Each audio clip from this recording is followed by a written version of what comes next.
Hey, I'm Aeon. And I'm the Lioness. And you're listening to box number 512 podcast. Grown Black trans woman talk, changing your world one conversation at a time. The show begins now.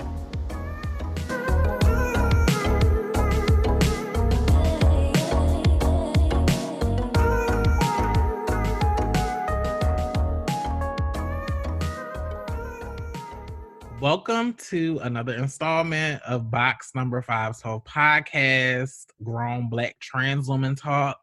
I am Aeon. And I'm the Lioness. So let's start with updates. I'll go first. I had a lighter weekend this weekend. I was able to relax a little more. I don't think I worked that much this weekend. My load was a little bit lighter. I ordered some oils from the body shop, so I was able to burn my oils and just relax. I was healing. Yeah, relax and chill. And I just I got to vote last Tuesday, Miss Thing. Like I've said before in this podcast, my first time voting was to elect Obama in 2008. And since then, I voted in Maryland and I've also voted in Chicago. Mm-hmm. And I've never had to stand in line to vote in either of those states for more than like 15 to 20 minutes. Even during Obama, when Obama was running that time? No, like that time I voted at the rec center by my house and literally just walked in. And actually, that election was the first time that Maryland used like electronic voting. Mm-hmm. So that was my experience, and it was literally walk in, vote, do my thing, and walk out. And when I moved to Chicago, I lived many places in Chicago, but the two times that I voted, not for the presidential election, but like for like their mayoral election and other elections that they had, Mm-hmm. it was very much a 1-2 in and out situation. Bitch, here in Virginia, now the actual process of voting took no more than 10 minutes. Waiting in the line was like literally 2 hours. Yes, ma'am. And I'm like, oh my, like I've never experienced, and I know it wasn't bad, like folks in Atlanta that were waiting in line for like 8 to 10 hours, which is absurd. Yeah. But it's just like, you should not have to wait in line that long for like a 10 to 15 minute process. And the way is you have such a different experience in that than me. But go ahead, I'll let you finish your thing. Yeah, it's just like the way that conservatives are really trying to suppress the vote. Like it's ridiculous to me. But on a positive note, I'm happy that I was able to vote. I'm happy that I did what I could. I'm happy to see all of the people around the country that are voting early. We are shattering records. And I'm happy on the one end about that. I'm also happy that I don't have to vote on election day, because I'm really concerned, because I don't know what it's going to give, especially with folks waiting in line on election day, and people are getting very violent. People are making threats. So I'm very vigilant that on election day, we don't know what's going to happen. So I am happy that I was able to get out there and vote and do my thing. But we have a lot at stake in this election. But I'm just happy I was able to vote. I had a lighter weekend. And I just am trying to have more fun with my work. Because every week is something new that I have to respond to at my job. But I'm just trying to have fun at my work. I've been at my job for a month. It doesn't even feel like I've been there for a month at this point. What is it? So 1 month in till you working your civil rights attorney job as a new lawyer, what is it like? It's like what I've been doing in law school. It's just a lot of meetings. It's a lot of meetings.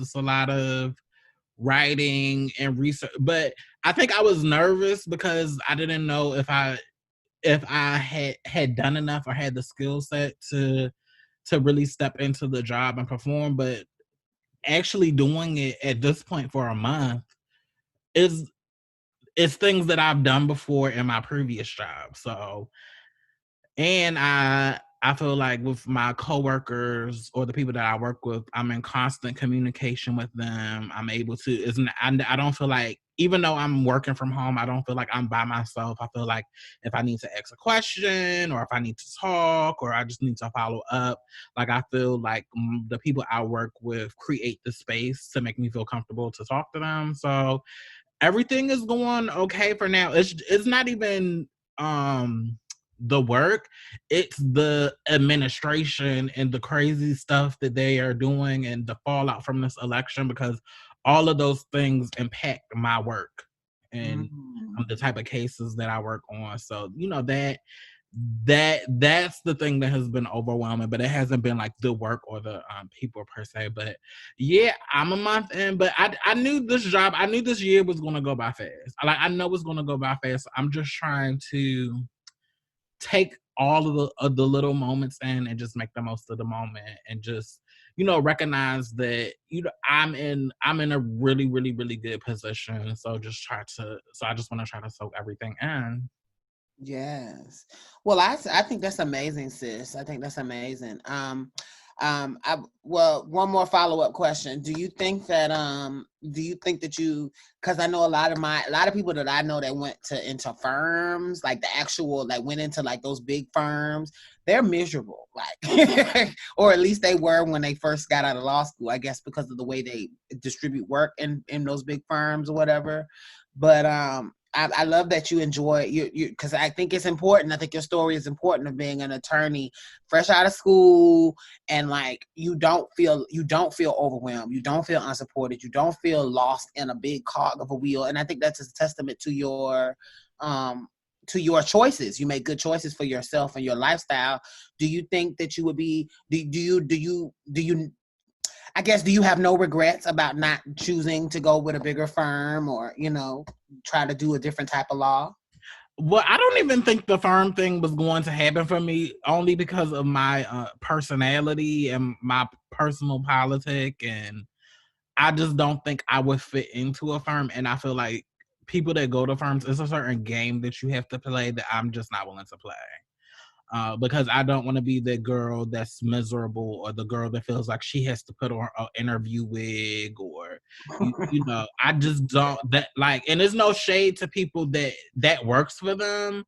But for me, that never, you, to me, you have to kind of like accept a level of like placating to whiteness that I'm just not willing to do.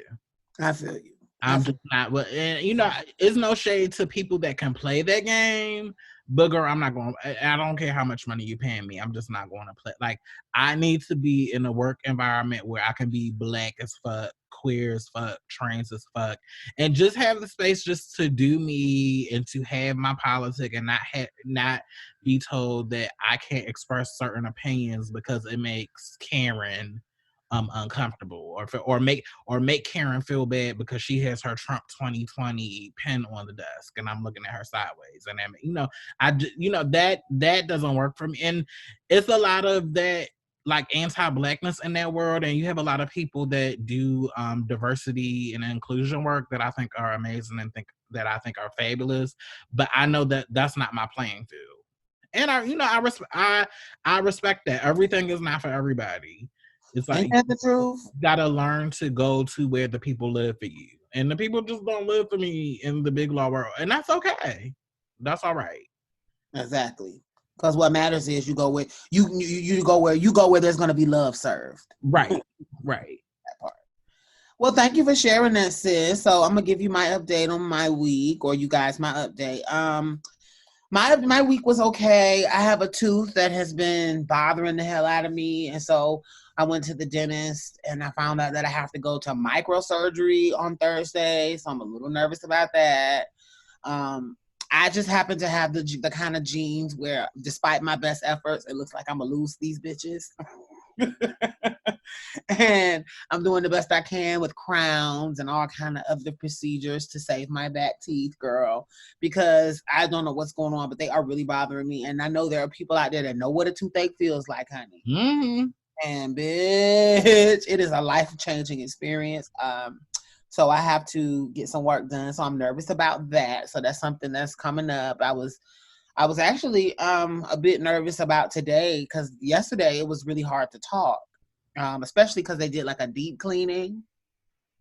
After they did the other stuff, they did like a deep cleaning, and I don't know what possessed them to do it at the same visit, bitch. But before I had the actual finishing procedure, because it really exacerbated my tooth in a terrible way, so I was in a lot of pain. But God is good. I feel better a little, at least today, with a lot of oral gel jammed in it. So, so I feel okay. Other than that, my week has been okay. My other podcast that I do for myself, the Lioness Still Lives podcast, we re-premiered an episode. So for those of you who want to check it out, I had to consolidate my platforms. I actually had a backup for my main Facebook page, and long story short, I ended up having to consolidate all that shit, and it took a minute, and I had to download the videos and then re-upload them. But I decided to do my first inaugural episode with Troy Kennedy as a premiere, and I was able to get a lot of good feedback. And it's just it's powerful when you know that people are impressed by something that you're doing, not just the first time, but also when it's redone. I think people were able to get a little more context out of the conversation. And so shout out to Troy for feeling comfortable to let that premiere, even though I could have just did it on my own. I did ask him and he was very supportive. So I want to give him that thanks. And, it's just one of those things, like, as I'm doing this process more, I'm realizing the power that you and I both have, Brianna, and the need for us to really be protective of that space and to like be I'm actually more conscious now about the things that I say in and out of the world. This week wise, like, I voted last week, but like as Brianna mentioned earlier, the voting here in Georgia is 8 to 10 hours in some precincts, and unfortunately most of those precincts are in the Black community. So there are ways, and I was gonna say earlier when you were talking about Virginia, welcome to the Deep South, bitch. Because the way they running it down here, there's all these little minor things, like the computer cutting off every 30 minutes. Like, literally, they would have blackouts where they couldn't run the system every 30 minutes here, and that's what contributes to the lines. And no one can explain it. And even when the people at the polls have contacted tech and support, there's no real feedback. And a lot of people are, there are some people that have the capacity to wait 10 hours in line, but most people that are working don't really have that kind of capacity. So a lot of folks are having to get out of line. And unfortunately, I do think that will cause some slowdown in numbers in certain places. But I will say this, my people are persistent. And by and large, most people are waiting in those crazy long ass lines. Like when we drive past voting precincts, it is like, you would think it's a concert. Now, that makes me nervous for the COVID numbers. I was also nervous about that too, girl, because I'm like, bitch, am I sick, girl? Because it's been so long since I've been around that many people. Yes, and that was very much what it gave. Like, I was so scared because even when I went on the second day of early voting here, and it was so many people in line that we were standing around so many people in such a closed-in space at the first precinct that I literally had to be like, Tia, I can't do this. I got to get out of here. Like, we got to go someplace else. Like, this is insane. Like, no shade. I feel like when I get around people, like, I feel sick. Like, yes. I feel like I need to rest because, like, I guess my body is not used to being because it's been so long. Right. And your immune system also adjusts, and like just the regular germs that you probably are exposed to on a regular basis that your body is used to defending off. Well, we've been in the side now. So then some of the shit is like it always, and then not to mention just the anxiety and the psychosomatic symptoms of you having extreme anxiety around people. It is spiritually draining, and sometimes it can make you feel sick. And I agree with you. Every time I've gone to different places, it's really a gag for me. So yeah, this week has been interesting. It's been an interesting week. And COVID numbers are starting to spike up again. Yeah, and particularly when they do it by zip codes and areas. I am in a peak spot, and like there is a little club up the street from my house. And it be packed so hard, sis, like to the point where it's packed than it's ever been, even pre-COVID. Like this particular place it's like one of these little like hole in the wall kind of like bar club joints, and known for their crab legs and wings. And it no shade, like before COVID, it was changing hands a lot, like owners, because it was hard to keep a clientele in there. But now, since COVID, oh, honey, it is packed all the time. That parking lot is packed out. And I'm like, and that space is not big. And I've been in there before, like pre-COVID. And it's always like, even with them not having like a lot of people in there, you could see how it could get crowded really fast just because of how it's set up. So I can't imagine with a full big ass parking lot full of folks, and I could hear the music bumping from the outside, and you can see the bodies dancing through the slightly tinted windows, bitch. And it's like, girl, this is going to be a mess. And so I just pray for everybody in COVID. And for those of you who are taking the risk the vote. How about that? If we're going to take a risk, let it be the vote and not to be just in the club checking our ass, because these people, and we'll have to get more into this when we talk about these plans and all of these people don't care about us. And we have to remember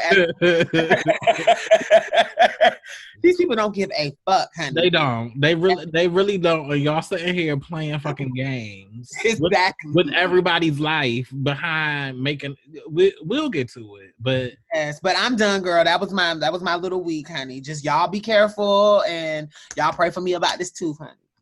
So, but before we get into the topic, I was able to watch your interview with Troy. I thought that was a good interview with Troy. I particularly like how he coined the term "the loop." Yes, that Mobius loop. Yes, I like how he coined that term. But no, that was and I really like how you were able to really walk him through everything and just get what was needed to be said out, and then moved on to the next thing.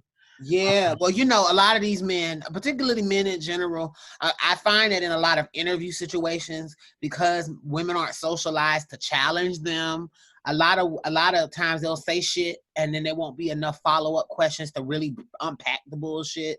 And because I know Troy personally, I felt comfortable to really be able to go in.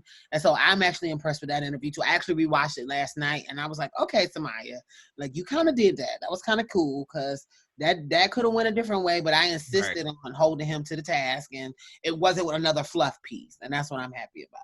Right. So no, I like the interview. Also, I got to watch the have you seen the 40-year-old version?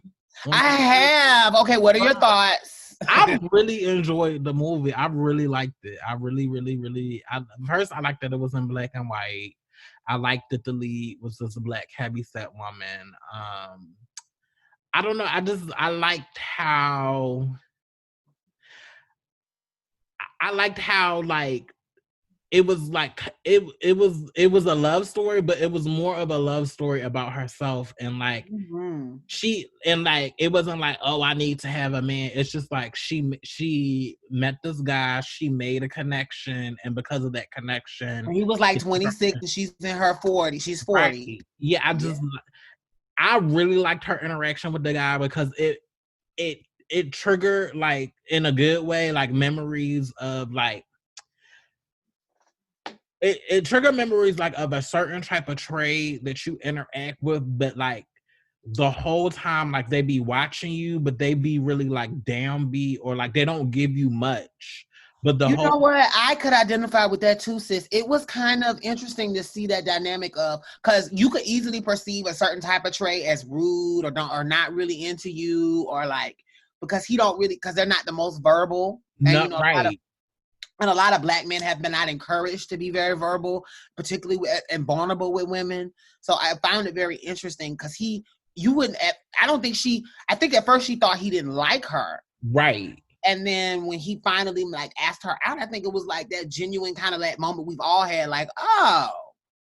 Or I just like the moments where when she had came back to the house after she came there the first time, and he was like, you wasn't waiting on the train that long. You was waiting 10 minutes, and you went into the corner store and bought a bag of Funyuns. Like, and then the clip of just him watching her, and then like the more they interacted, the more he opened up, and like I just like how and it reminds me so much of like pieces of trade that I've interacted with, that I've had experiences with, and it's just like the whole time they've been like they see you, like they see through you to see like the person that you are. And then I like the scene where it was like the day after they had sex, and they were just sitting in the bed talking. He was like, "Why you wear that head wrap on you?" Like, yes, girl, that why you wear the head wrap. She had to say, "I don't know." It's like a comfort thing. Right. Yes, girl. Yes. And it took me back. The guy, one of the guys. So after I came out of chemo, I was talking to this one guy, and he kind of gave me that vibe. And I remember one time we were just hanging out, laying in the bed, and he was like, "Do you cook?" Because like I don't ever smell no food, like, or no aromas when I come in here, and I'm just wondering like, why you don't cook? Like, and it kind of like, bitch, it reminded me of that, just how like that intimate moment where, you know, their person, like they feel comfortable with you and their personality is out, and you're just having that interaction. And I really liked how the movie was able to capture that. Yeah. So let me say, okay, go ahead. I'll let you finish yours, and then I give you my thought. And over, other than that story, I really liked how it is it's a critique on the white gaze and how harmful it is to Black folks that are trying to like break the glass ceiling in whatever industry they're in, and the harmfulness of white people telling you what is and what is not Black. Yeah. And how they're able to create this whole system where they're able to how they're able to like critique your Blackness but insert whiteness and white people into it in a way that makes it comfortable and palatable for them, but it's also at the same time like literally killing you. Like, yes. I enjoyed a lot about the plot myself. I really liked her personality. I liked that she wasn't like a performatively femme. I liked that the dialogue and the way she was talking actually seemed like it was either written by her or somebody that understands her the way she be as a woman. It didn't feel like at all like she was reading a script. It really seemed like some of those scenes, it almost was like they kind of improv and maybe gave like a loose scenario and then let the character kind of like be this woman. And I really respected that. I really liked her relationship with the children. I like that she could identify the queerness in that one aggressive girl, and like she wasn't, and like how even when the girl was at her most disrespectful, like it takes a special kind of personality to deal with these kids nowadays. And like I remember some of those strong female personalities that I grew up with in school, the strong women, the strong girls around me.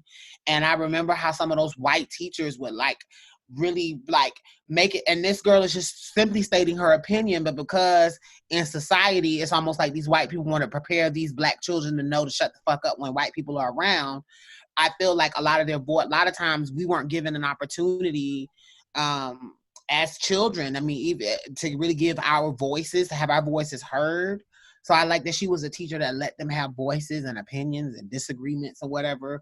Because I feel like as a teacher, if you're not engaging with your students the way you know what they think about things, then you really are missing the way to really reach them as a teacher. And that's why a lot of people don't complete school. And it's not because they're not brilliant or smart. It's because they didn't have teachers like this lady that was willing to go the extra mile to make sure you come back to class.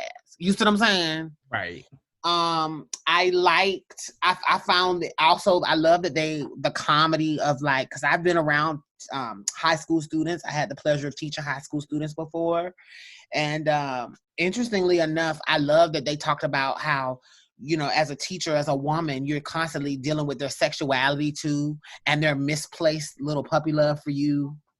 and like how she had to navigate that as a teacher. I feel like that was healthy to show, because we know in society it's a lot of teachers falling into it, bitch, and having to go to prison. So I like that she was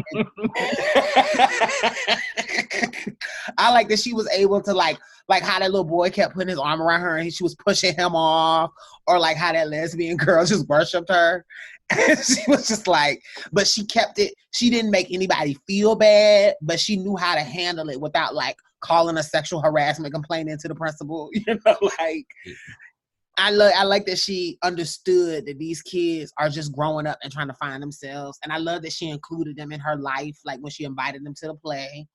Now, my critique of it was I appreciate the way that they showed her wrestling with the white gaze, but just like there was a part of me that was like, girl, like I wanted to shake her, like, bitch, like especially when she was so hard on herself for that play at the end. I was just like, why are you in the bathroom? Why are you drunk? Why are you giving that? Because at the end of the day, you signed up for this and you got paid, sis. So like, let's carry this out and like, you know, like. I was thinking about that too, but I think it would have been too perfect if she would have just like went in there before they did the play and, you know, like, let's end it or let's do this. Like, that would have been too, like, it would have been too, like, wrapped up in a bow. I agree, but then I also didn't like how they had her go on stage and like basically shit on her own project, bitch. And like I don't know. And I'm so glad that that her little gay BFF, the Asian guy, I'm so glad he quit and she fired him at the same time. Because I was like, bitch, if I was her Asian, especially he having the jiggle balls and shit. Right. Like I would have been very heated at you, bitch, for like putting me in a situation where I'm giving you what you say you wanted, and now on the day of, bitch, after it's over and you've gotten a standing ovation, you shit on it because it's not what you feel like you should have did inside. Like there were times where we could have pulled out of this like that. Like, don't have me out here crazy. So I was a little frustrated with the character there, and I did feel like maybe there was a couple of pacing issues. Not just me as a somebody that like watches a lot of movies and pays attention to plots and storylines and arcs of stories. I did feel like there was a bit of like, I guess maybe they wanted you to kind of feel like the mundaneness of her life, but there was a lot of just unnecessary walking down the street. You know, like I feel like some of that could have been sped up a little bit, but overall it was a really good movie, and it really showcased what I think is authentic to the Black experience, that there is no crystal staircase, there's no pat endings. Like, we knew when she was walking on the street and he bought her that bag of Funyuns, I was like, that's cute, but sis, you're gonna get tired of that. Like, but I think it was important to show that like sometimes like affectionate intimacy, it don't have to be this heavy like, bitch, I want to spend the rest of my, sometimes it's just a moment to get you to the next. Right. And that relationship very much gave moment tease, because there's a part of me that lived for the fact that he was 26, but I was like, sis, you communicate at such a high level that it's cute for now, but that might actually, that's going to frustrate the fuck out of you, that he, you know, he tosses you a bag of Funyuns and walks ahead of you and you kind of feel good about it. No, it's like, girl, have fun, get your beats, get your Funyuns, get your pussy ate by this young boy. You still got it. And you know, and he was fine. And get your life. But no, she directed the movie, she wrote the movie, and she starred. Oh, that explains so much about her having that voice, girl. Yeah, and she's an actual playwright. And then after I watched the movie, so when the George Floyd stuff happened, it was literally like a watershed moment for racism in every industry. And then there was an uproaring in the theater community because like what she documented in that movie, like that really happens. And bitch, the New York Times had did a story where they interviewed 40 different Black playwrights, and they all recounted their story with racism in the theater industry. Oh, and wow. like I can't wait. by story number 23, girl, I was like, I gotta step away because it's too much. It's like, and like not like slight racism, like blatant racism, like, you know, is this really a Black story? Or I didn't know that. I thought it was going to be more like more horrible than this. Like nobody would want to watch this, or saying that, or having plays where the Black person purposely wrote it for Black characters, and then by the end of the play, all of the characters are white. Or they say, oh, we couldn't find any Black actresses. In New York fucking City, bitch. Oh, yes, ma'am. And, I think that's interesting because it really talks about how behind the scenes, even though in front of the camera, the racism is more, it's not on his face. It's more of an erasure. It's more of an erasure on our end as we view these things, but it goes to show how the erasure is so intentional, because behind the scenes is blatant racism that the playwrights and these other people, the behind this, the playwrights and producers are facing. There's blatant racism about Black stories and the willingness to tell them. And so what we do get, even if we do get anything, it just goes to show how filtered it is, and how white, and how, at a certain point, like you say, it's not considered marketable if you're not considering the white gaze. And right. I think that's what really pissed her off about that play. So for those of you who want to tune in, it's called 40-Year-Old Version, Version version. And I think it's a really, really good movie if you really want to know what it's like to be a Black woman just trying to figure out life. And like, I love that it didn't have any pomposity. It wasn't like, it didn't feel Hollywood at all. It felt very real. Like the camera was following this Black woman around. And I love her sense of humor. And that one, the white man with the Black girl butt, baby, that song still was really catchy. And I thought that was really funny. So it was just, and I liked her relationship with her BFF, that she had a queer friend, and how like as kids. And I like the fact that he was Asian, because I feel like that added another layer. Yes, very much. It added another layer of texture. And then, her challenging him on his, because he's kind of an Asian that would probably be perceived as more Eurocentric behaving, you know what I'm saying? Or more assimilationist. More assimilationist Asian. Or that minority. Yes, but how she was able to check him, but then he was able to check her back. Like, how can you check me, bitch, when you need to check yourself, because you're not doing what you want to do, and I'm as Asian as I'm gonna be. Like, even showing how like there's no such thing as a defined Asian or a defined Black person, Right. So I thought that was really dope. So this movie plays with different themes. So if you guys are interested, it's again called 40-Year-Old Version. And what's the name? Do you know the name of the writer, producer, actress? Rada Blank. Rada Blank. Shout out to Rada Blank. We really appreciate you. And I'm in the show notes, I put the link to the article talking about the racism, the rampant racism that's happening in the theater industry. Work, because I want to read that myself. Yeah, girl, you might have to read it in parts, girl. Oh, it will definitely be a part of it, because it seems like it'll drive me to drink.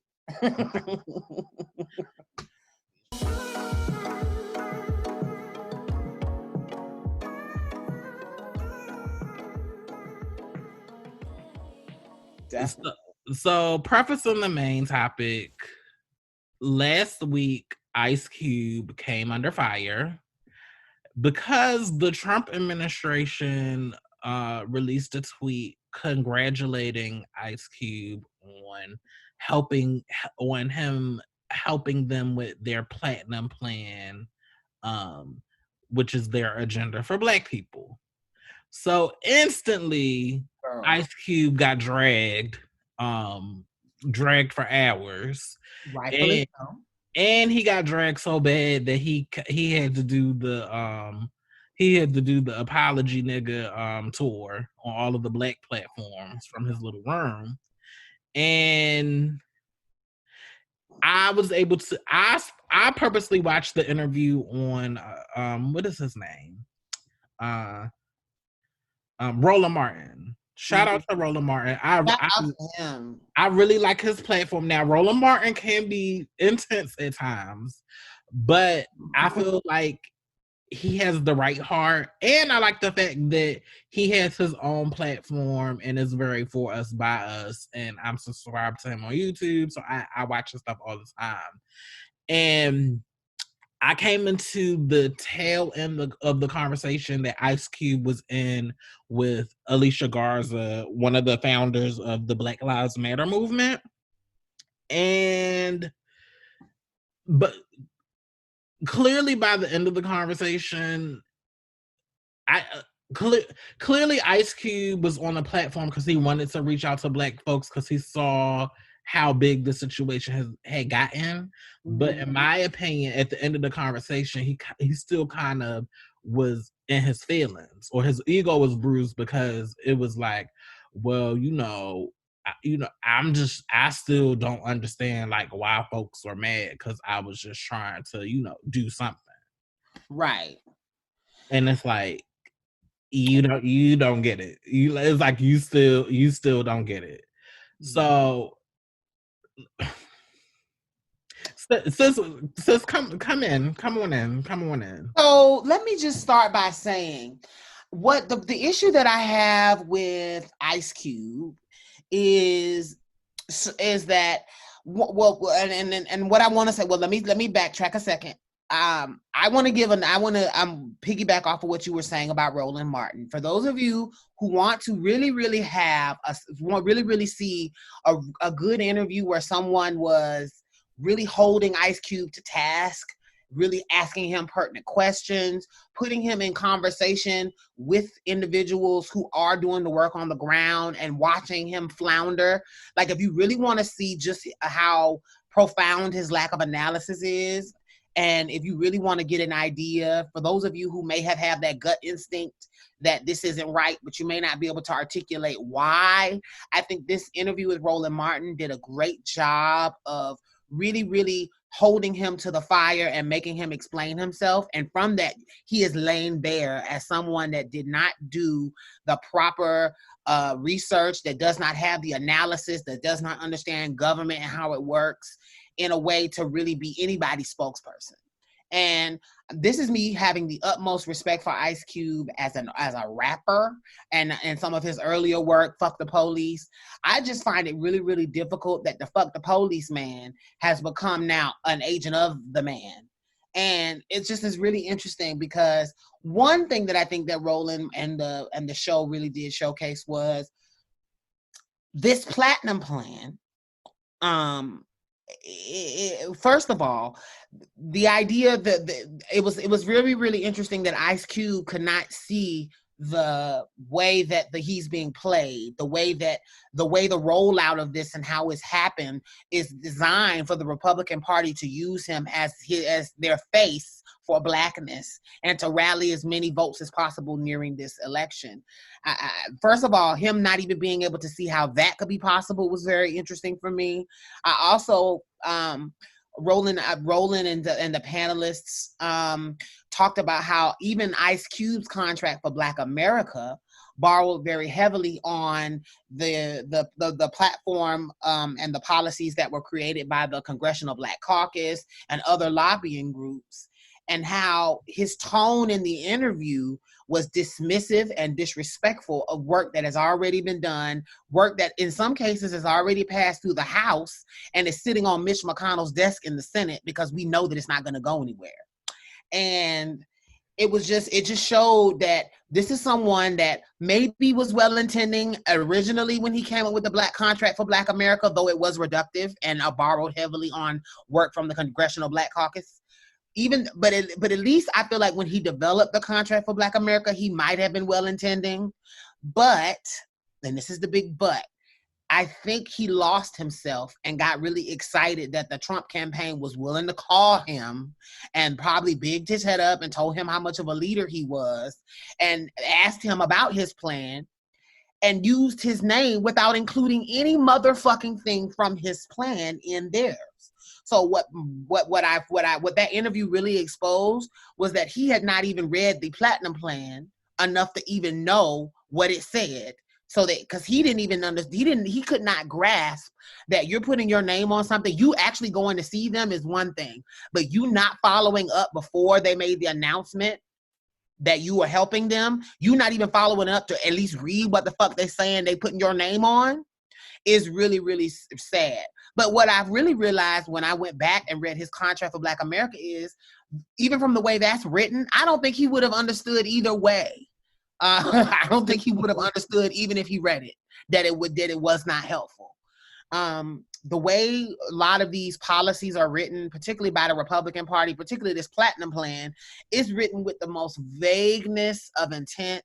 It does not specify anything particularly. And I just really was disappointed that Ice Cube was willing to allow these people to say, you helped us. And you didn't, and they didn't use anything that you said. So now you really just been played. And your dismissive tone towards other activists and his lack of willingness to collaborate, like, because Roland several times was like, I'm gonna put you in contact with this lady, because it was another lady on the panel. Girl, he ain't contacting Alicia Garza, bitch. He's not contacting Alicia Garza. Sorry, that's her name. Contacting her. His ego is bruised. He is embarrassed because y'all continue to get in bed with Trump and these Republicans, and then y'all gag when they leave y'all ass out with no resources to manage the and the fallout. Like y'all continue to get in bed with these people knowing they don't give a damn about y'all. And and it's almost like, what is it going to take for us to realize as the people that we cannot, like, the way to actually get shit done is to engage with the people that are willing to fucking listen to you. And Trump is not going to ever be willing to listen to you because his platform is based on white nationalism and white supremacy. Right. It's like the thing that kept pissing me off is like, nigga, where have you been in the past 4 years? This is not no bipartisan, oh, we can go on both sides of the aisles. They don't give a fuck about working on both sides of the aisles. Like, have you not been paying? Like, where have you been? Girl, that plan his contract, not even a platinum plan, his contract gave that he got high in his little man cave in his room and was smoking blunts or drinking and was sitting with his robe on with his balls out on the computer chair, and he typed that plan up himself. And I know that he felt real fab, that he felt like he did something groundbreaking by coming up with stuff that people have already done, or people are on the ground actually doing the work, putting their blood, sweat, and tears doing the work. And like, the only reason you got access to the Trump administration is not because you are suddenly woke. It's because of your legacy as a Black entertainer. Mm-hmm. Because they think that that's all we care about as Black people. As long as you can rap and crip walk and all of that, they think that that's going to have mind control over us because that works for them. Because Trump is a reality star. Mm-hmm. And it's his star power that gets these people to vote for him when really they're voting against their own best interests. So that, like, the fact that you can't see that you were used because you were an entertainer and that you're in your feelings, bye. Now, for me, is he canceled? Did he do anything to get canceled? No, but we're going to key and we're going to drag you and we're going to, like, show you where you messed up. Now, I don't think that you did anything irredeemable, but I think we are in a point in time where we are learning that the Black elite and these Black celebrities, they are not going to save, like, people that are invested in capitalism, like, that's not going to save us. Throwing money at us without, like, reorienting or dismantling the systems that take money away from us and keep money out of our homes, that's not going to save us. What I think he thought he was doing is he could come up with this contract and go to the table with him and all the other men and everybody put their dicks out on the table and have a dick measuring contest, and that we're supposed to get this contract where they agree to these promises and all will be forgiven. Like, no, like, this is not a contract, a one-time issue. And I like the quote that Alicia said on the show. Justice is not transactional. It's not a one-time transaction. What we can't do is think that they can agree to these one set of things at this one particular time and all is forgiven. Yeah. That's not how this works. And that one-time transaction is not going to free us from the centuries of other shit that we're trying to undo and we're trying to work through. Like, Roland Martin really is going to be someone that this might be one of the first, like, where I'm actually paying for a subscription, because I want to support the platform that I think is really centering Black policy, Black politics, the Black point of view, and doesn't have to necessarily appeal to, like, in a lot of mainstream ways. And he's able to say that's bullshit. He's able to call shit out in a way that I don't feel like we'll ever really get on mainstream news. Even if they had a news show, there's an intentionality in the media behind minimizing the way we say things. And I like that he's able to have all of these, like, on a regular and consistent basis. He centers the conversation on Black women and Black women's voices and the point of view from a lot of these women behind the movement that won't even get primetime coverage on these major news networks. So I want to give him that shout out for that. And particularly, you know, Roland Martin is an alpha, and I have a little soft spot in my heart for them, and my husband loves him as a result, because my husband is also an alpha. And so he's very much a supporter of Roland. So it's something that it's must see TV for both of us. And to be honest, he does a regular newscast that I think far in a way centers us in a way that nothing else will. So I just want to give that shout out. But yeah, back to Ice Cube in this conversation. I feel like Ice Cube needs to sit the fuck down. Not because he doesn't have a right to speak, but because when your voice is overwhelming the voices of the activists, the political organizations, the funding groups that center Black people, and your part of your platform is to say that these people ain't doing nothing for us, it is disrespectful and dismissive to the legacies, lives, and works and policies that he has benefited from, that these organizations like the Congressional Black Caucus have lobbied for him to be so dismissive of their work and to not have consulted anybody before he. Or you can't even name folks because you're that ignorant to what is really going on. To the point where he didn't even know who was who. That let me know that he didn't know anything.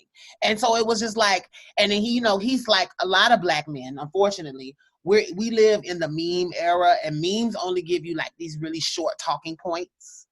And so he was only able to really regurgitate things that we heard that everyone has seen on Facebook memes and Instagram memes. And he wasn't able to really articulate why he feels like we need to not focus with the Democratic Party. Like, he was still very shitty towards what the party that we all know in this election is the one that cares about us. Let's not mince words. The Republicans right now have Trump as their representative. And because he's incompetent and disrespectful and demeaning to the lives of Black people, that because he has immigrants in cages, because he has unbalanced our country's economy, because he did not handle COVID properly, we know that he is not capable of being our president. He doesn't have the capacity of being a good one. So then for the Republican Party to endorse a white nationalist means that they're not for us right now. And we need to be very clear about that, because I think in the effort of Black men to want to try to, and I understand the logic of a rich man and saying, well, I'm rich, he'll listen to me. I understand that logic, but that doesn't help any of the rank and file folks. It doesn't help any of the people, because if you really were trying to advocate for those people, your fucking plan wouldn't be this bald-headed. As I'm reading it now,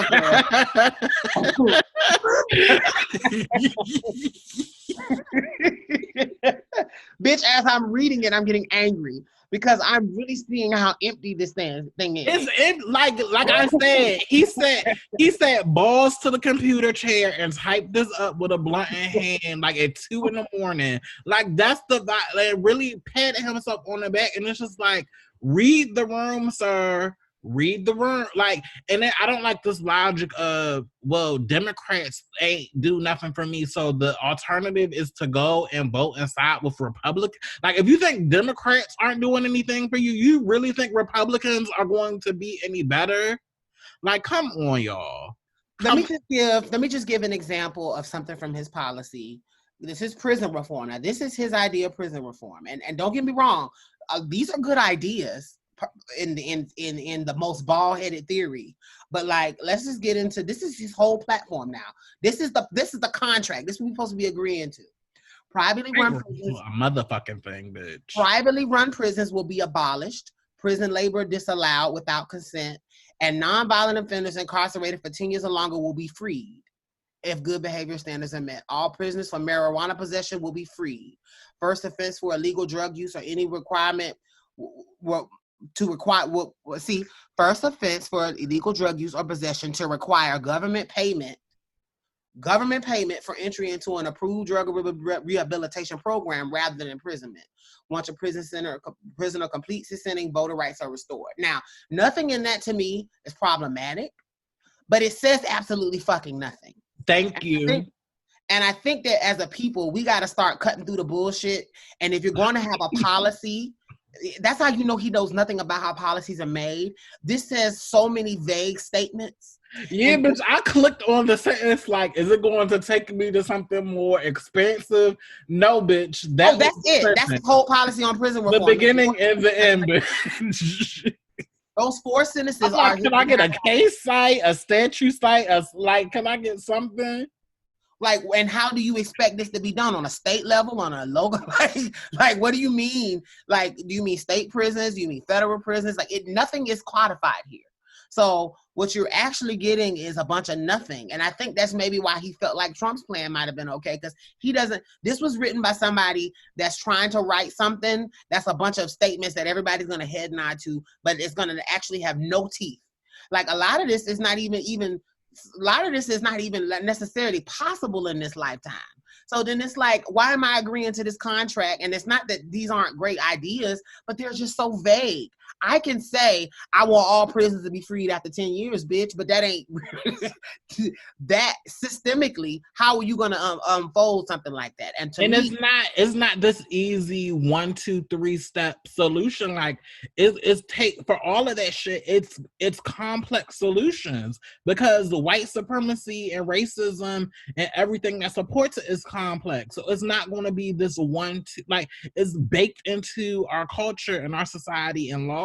And the idea that you thought by going to a president you could change everything this deep systemically from one contract lets me know that he doesn't know how to engage in the system of politics. Right. This is not going to be a one time. It needs to be a cyclical thing that happens until it becomes a habit for everybody to not be engaged in anti-blackness and all the others. And also, I think we're in a time where it's exposing that these black elite that are not like Kanye's, the Ice Cube, right?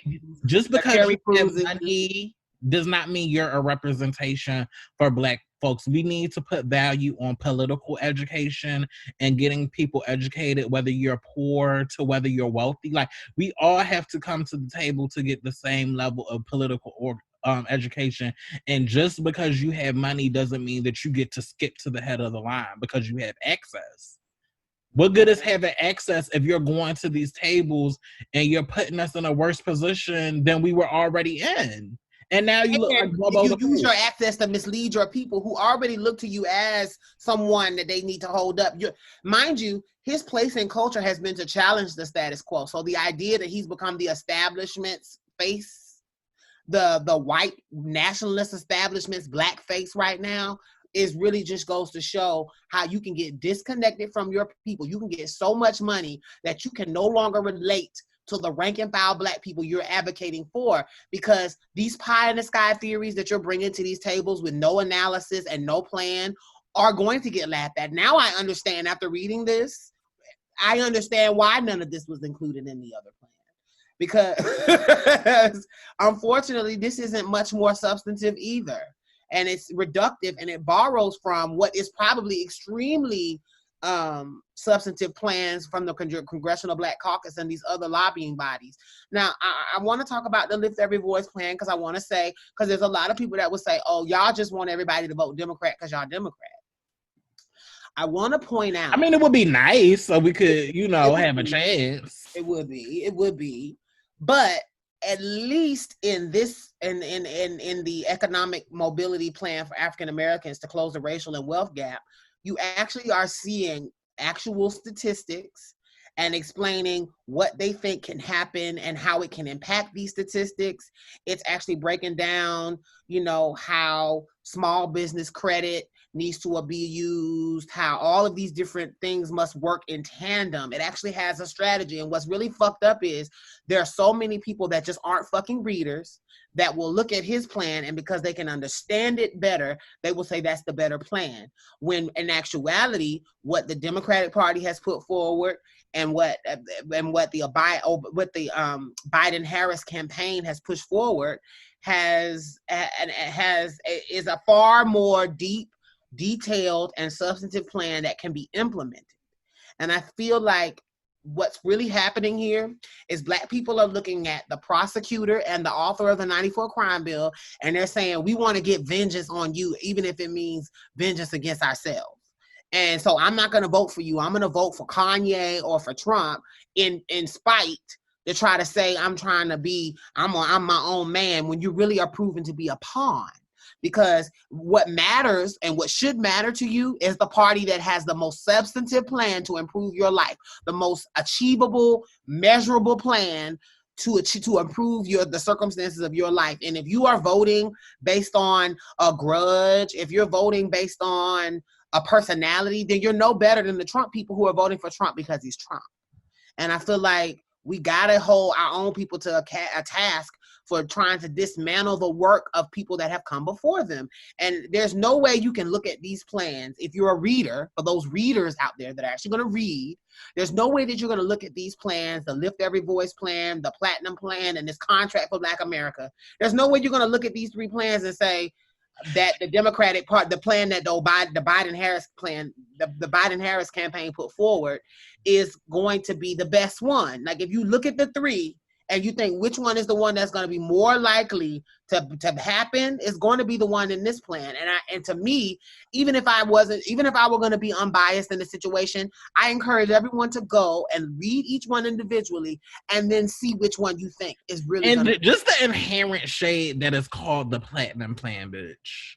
Well, that was right for niggas. I mean, that was right, because platinum, hip hop albums, like the brand of condoms, the platinum albums, the platinum jewelry, like platinum plants, like girl, like they are literally like giving us a menstrual show, bitch. Like that's what this is.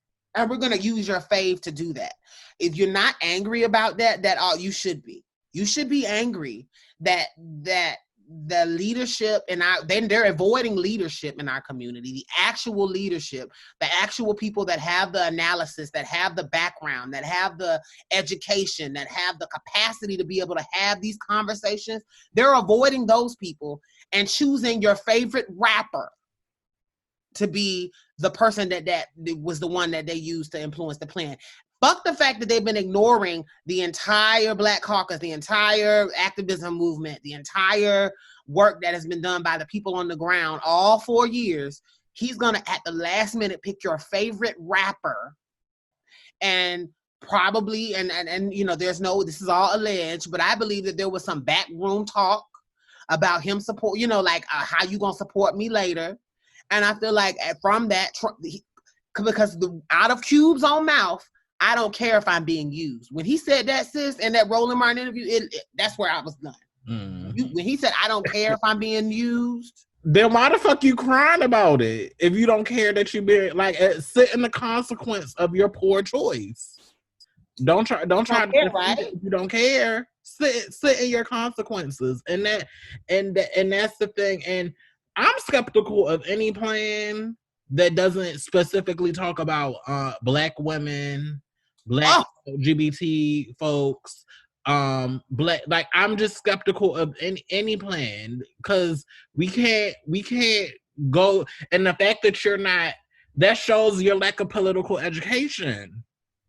And you're trying to be the one and make yourself as this savant that's going to liberate us, and we're not talking about the issues that all of us face. You're acting like them.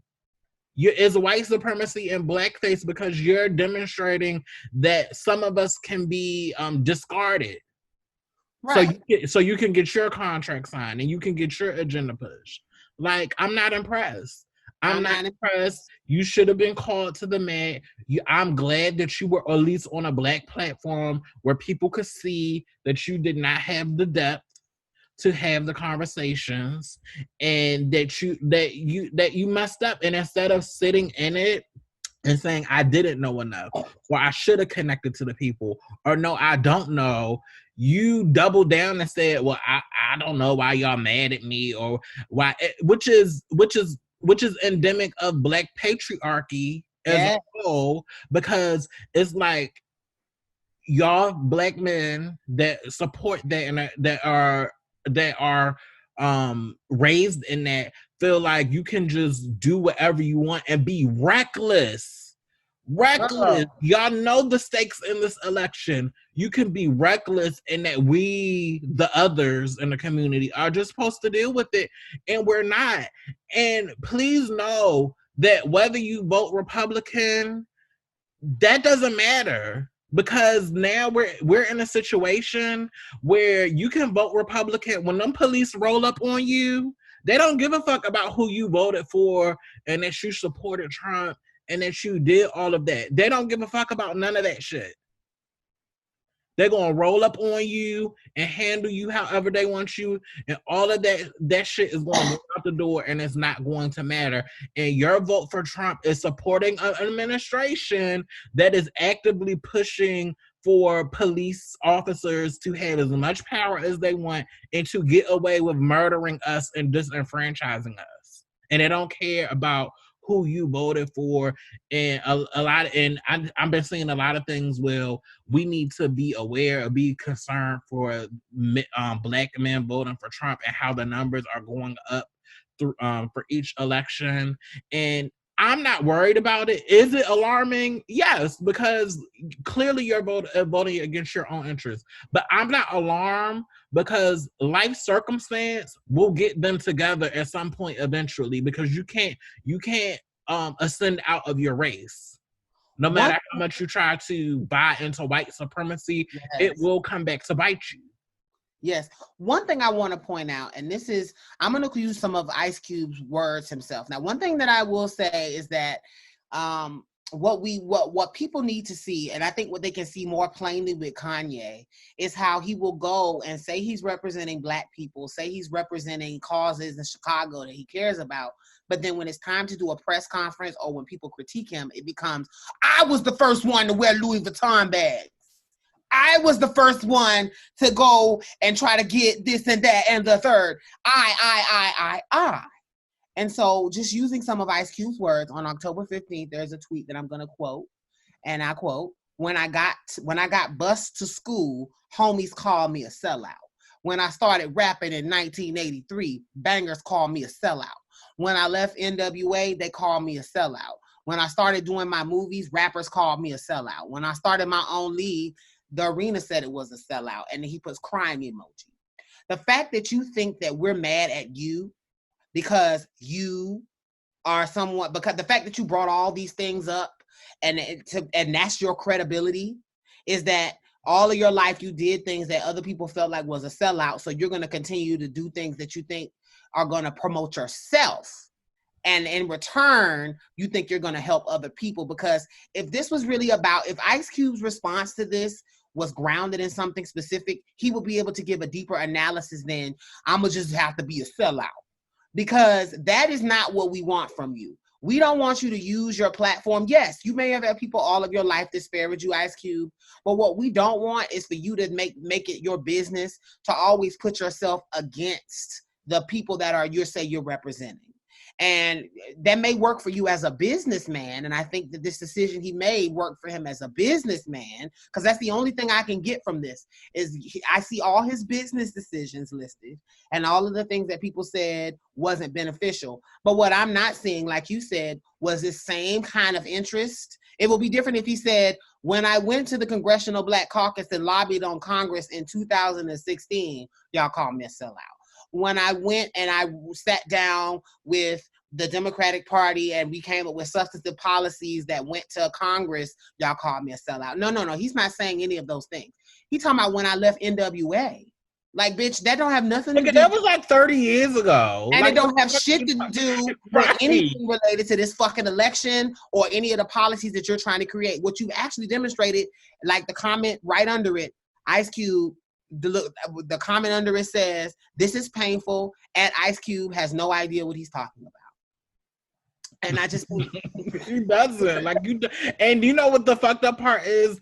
I know your wife was probably like, "Nigga, please don't do this shit. Please. And you didn't listen. You didn't listen. Please, because I know that, and this goes to show how ego can really blow you. And then I don't know. He's even going back and doubling down and saying, I wasn't prepared. I had the plan right here, but I felt like I shouldn't be defending his plan by going point by point. That's on him, not me. Like, no, it is on you if you're saying that this plan matches yours, and when we put them side by side, none of the shit you said in yours is his, and none of the shit in yours is actually even really usable anyway. Like, it's not trying to shade him as a man. It's not trying to shade his intent. It's nothing in his policy that is gonna come. There's nothing in his policy that made me cringe. But a lot of it is just pie in the sky shit that is not connected to reality. Now, I do agree with his. As an African descendant of slavery, I do agree with his mentality that there needs to be some type of restorative justice or reparations for us. I do believe that. I believe in that wholeheartedly. But this was not the fucking way, Ice Cube. Like, it really wasn't. And it just really lets us know how much work needs to be done. Now, here's my critique of the Democrats. I do believe that it is a fault and a flaw of the Democratic Party that they have not done enough work to really explain policy to their constituents.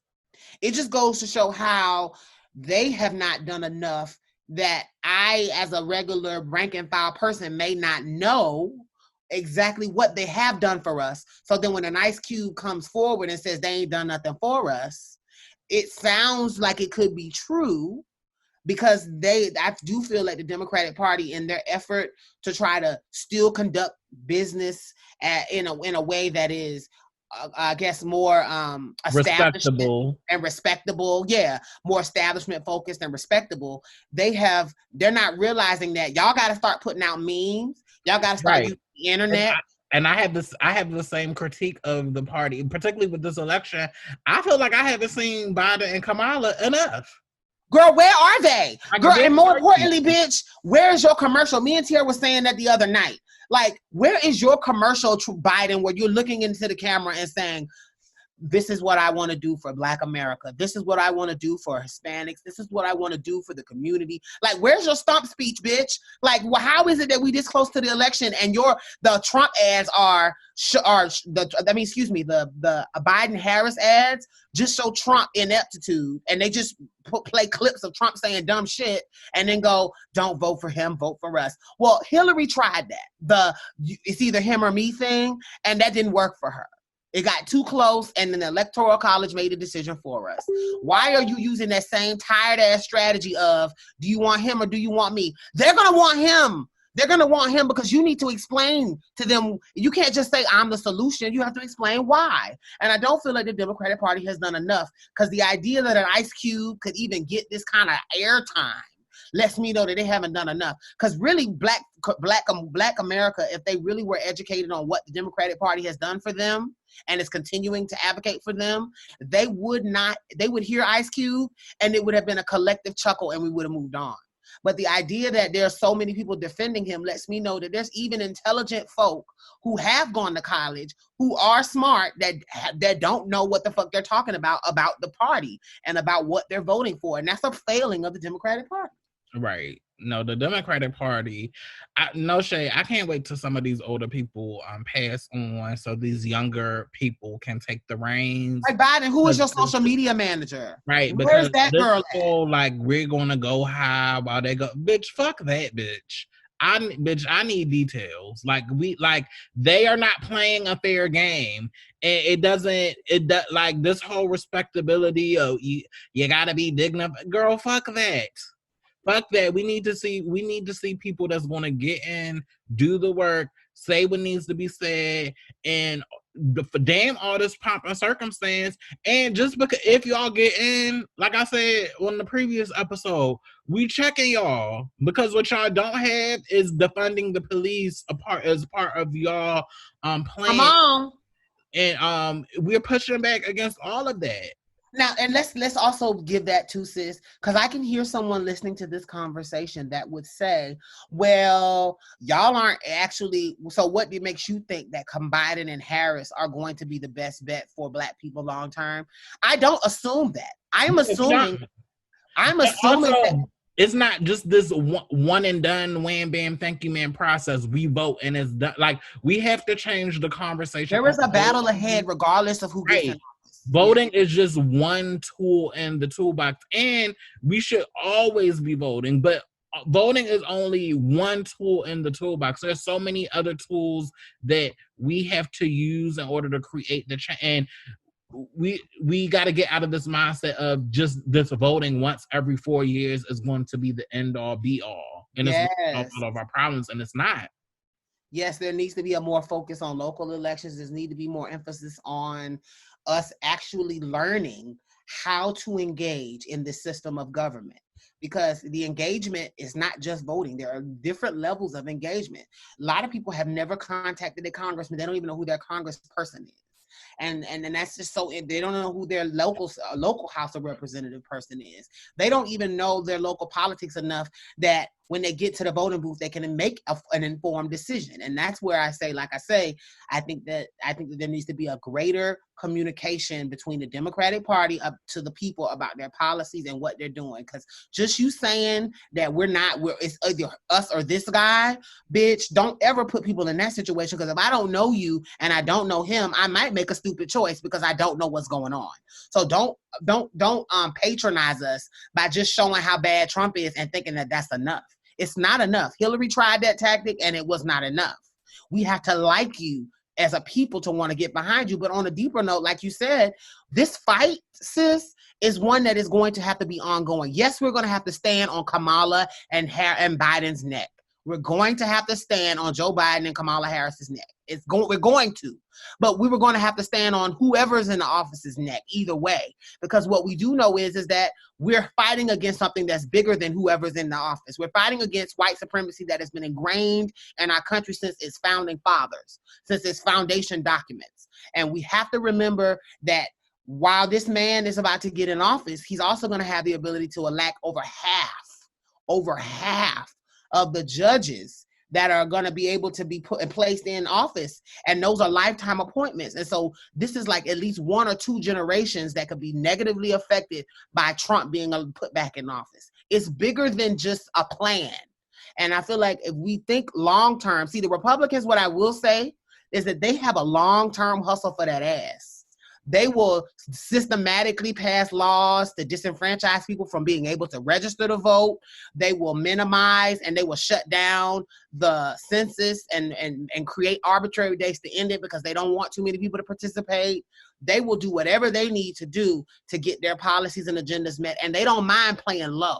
And what I don't like is that the Democrats, while we all know all of y'all to be politicians, and we know politicians can get dirty, we know politics is a dirty game, why are y'all not willing to do anything to defend yourselves? Why are you allowing it to get to this point where Black men now are, particularly in the South, are Trump think he got them in the bag simply because the Democratic Party hasn't done enough to reach out to them? Black women, we're pretty consistent.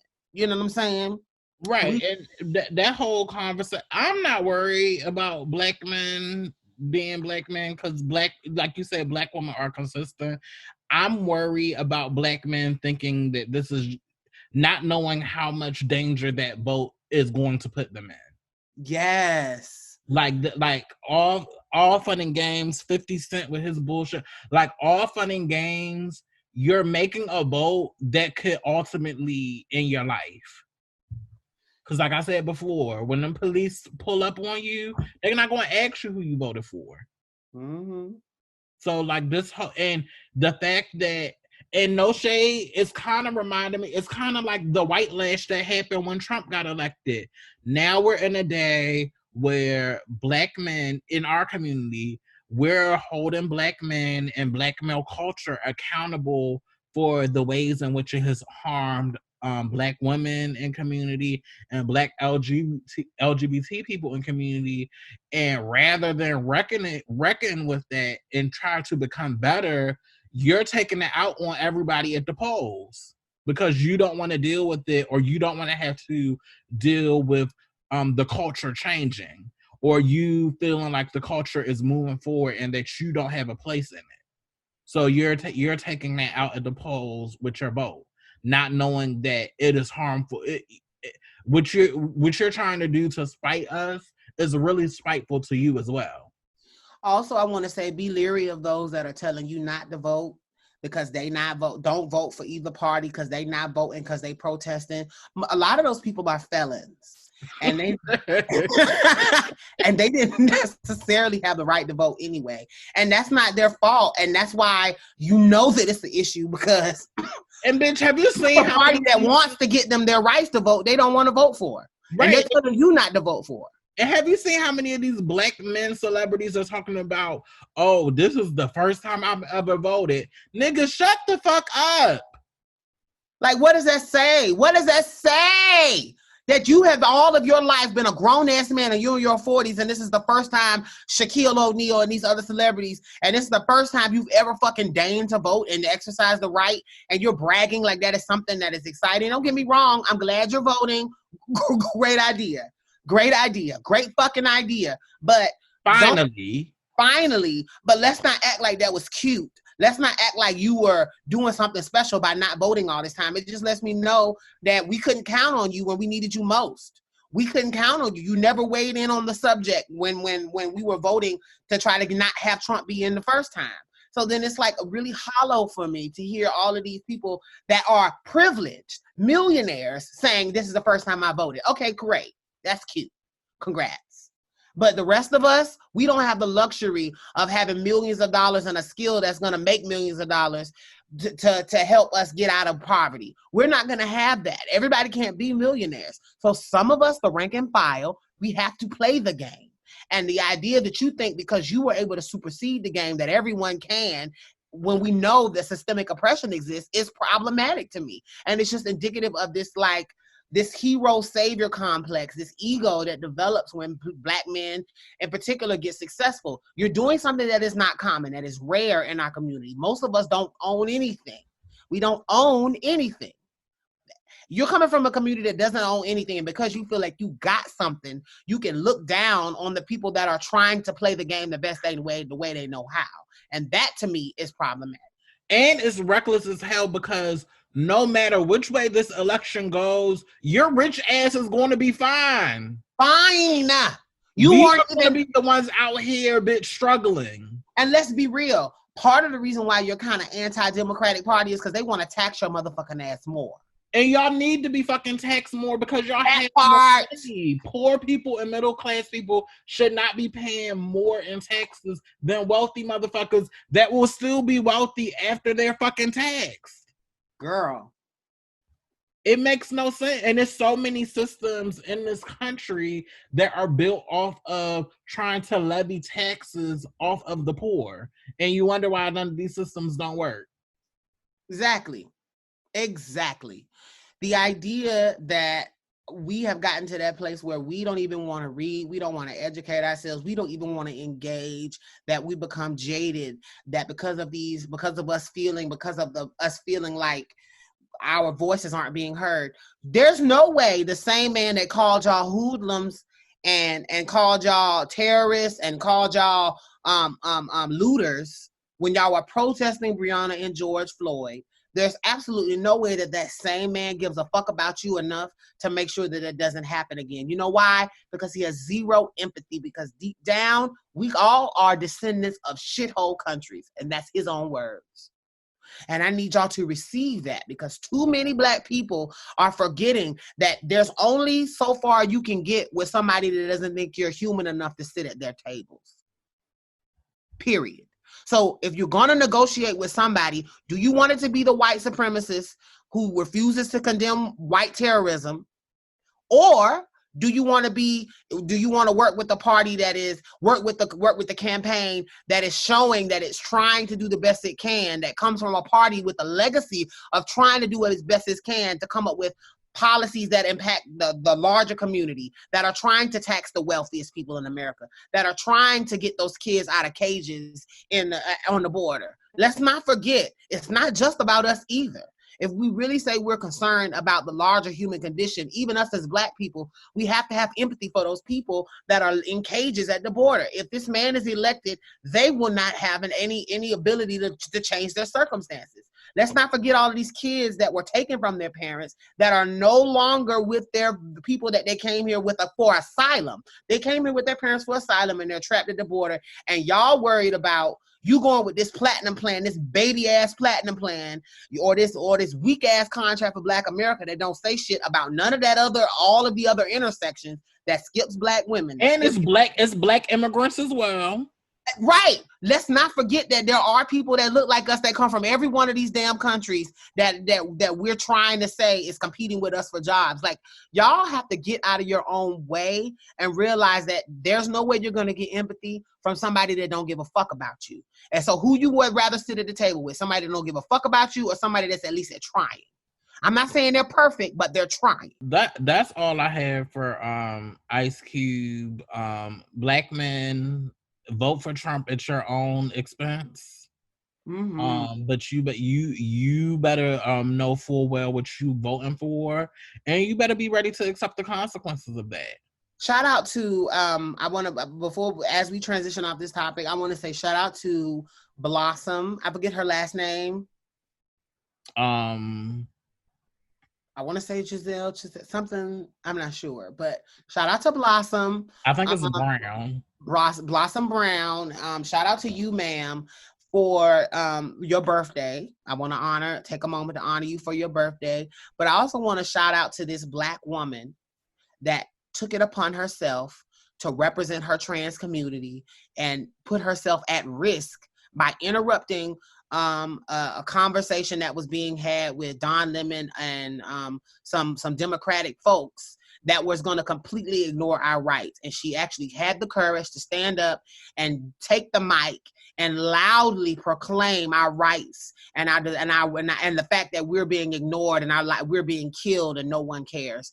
And I want to just, in this moment where we're talking about politics, she's someone that had to even insert herself in the conversation because they were going to ignore us. And the idea that Ice Cube's plan and the Platinum Plan, they don't include any of these intersectional communities that are related to Blackness, like Black immigrants, like Black LGBT folk, like Black women. It just goes to show that patriarchy is still alive and well, and we have to rebel against it. So shout out to you, Blossom, for risking your life, limb, and liberty to be a voice for us. Shout out to you and happy birthday. Yeah, but that's all. That's all I have for Ice Cube. I really want you to do better, but if you're not willing to do better, then keep your eye on the prize. Don't drop the soap, and I mean, what else can you do? The only folks I'm concerned about are Black women, Black children, Black LG. Like that's who I'm choosing. I'm choosing to center the most marginalized among us. Black men, if they will be fine. Because you know why they will be fine? Because by centering these other groups, we're not decentering them. We just have to put a face and actually advocate for the people that are getting overlooked. Blackness is not a monolith, and Blackness does not require that Black men be the one to lead us. Right. Because what Black men have shown, and people that are like Ice Cube and Kanye, they'll shit on us every fucking time. Every chance that they fucking get. And we're still being murdered and we're still being killed and no one gives a fuck. And Black men are not advocating for our lives, our rights, our bodies, our ability to navigate this world unencumbered. They're not advocating for that. But we always, if you look out in the people that were protesting, if you look out in the people that were commenting online, if you look out in the people that are actually voting to support us, it's the minority, it's the other people, it's the Black women, it's the Black LGBT folk that consistently vote to support Black men. And Black men in return are not voting to support us. And so I think that by centering the conversation on these minority groups, we're not saying we're not centering Black men. We always vote for y'all. And so we just need to make sure we're being heard too. And us voting is voting for y'all Black asses. That part. We are consistently putting our lives on the line for you. Consistently.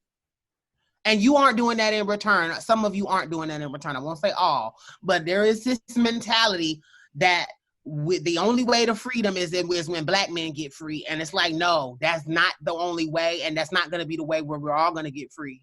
Because you getting free does not make me free. And because what I know is you hate me. You hate me as a Black trans woman. So then how am I then to stand next to you and hope that you're going to wish best for me when these are the same men that would jump me at a gas station in mass? Okay? Like, let's keep it real. Like, we have to start remembering that just because somebody look like you, because they're your skin folk, don't make them your kinfolk. And I'm choosing to center my kinfolk. Right, and we have to consider y'all. Why? Because we are in proximity with y'all asses, and y'all shit affects us. So y'all, it will be incumbent on y'all to get y'all shit together. Directly, the same prison reform you want, the same profiling that you go through affects Black trans women. And I'm specifically talking about us as Black trans women because what happens when we get into the system, we are not considered women and they are stripping us of our identities and our rights, and we're lumped in this category and we're treated the same way. We are also slave labor in the prisons. We are also being harassed by police. We're also being killed by police. We're also being caught up in an unjust criminal system that is designed to favor the wealthy. So the idea that you think that you're alone in that is problematic. So I think we did an episode, sis. I think we did too. Thank you for all of our... Yes, I was going to say thank you for all of our listeners and those of you. I know this was a heavy conversation and a heavy time. And, no shade.